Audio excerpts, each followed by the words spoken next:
বাংলাদেশের মানুষ কাকে ভোট দিচ্ছে সেটা জানতে চায়। ইয়ার পদ্ধতিতে ভোটাররা জানবে না কাকে ভোট দিচ্ছে, তারা জানবে শুধু কোন দলকে ভোট দিচ্ছে সেটা জানবে।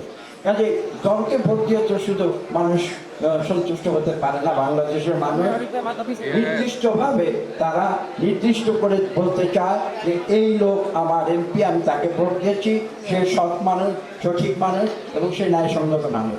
এই অসৎ মানুষকে আমি ভোট দিতে চাই না। এই পুরো শিক্ষার দিকে আপনারা তাকান, তাহলে দেখবেন যে সেখানে যে ওয়ান ম্যান ওয়ান ভোট যাকে বলা হয়, ফার্স্ট পাস্ট দ্য পোস্ট, সেই পদ্ধতিতে বাংলাদেশের মানুষ বিগত 100 বছর ধরে প্রায় ভোট দিয়ে আসছে। কাজে আজকে রাতারাতি এই ধরনের কোনো পরিবর্তন জনগণের কাছে, এই প্রক্রিয়ার কোনো পরিবর্তন জনগণের কাছে গ্রহণযোগ্য হতে পারে না।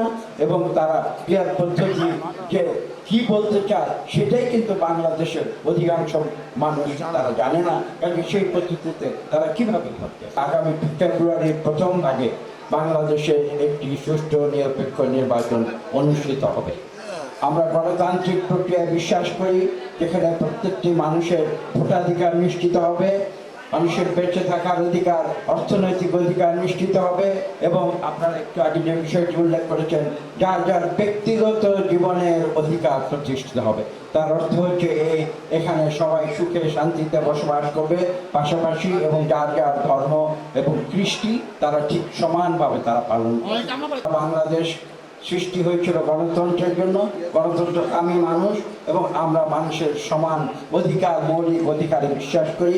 সেই বিশ্বাসে আমরা যতক্ষণ অটুট থাকবো তখন বাংলাদেশের ঐক্য কেউ রোধ করতে পারবে।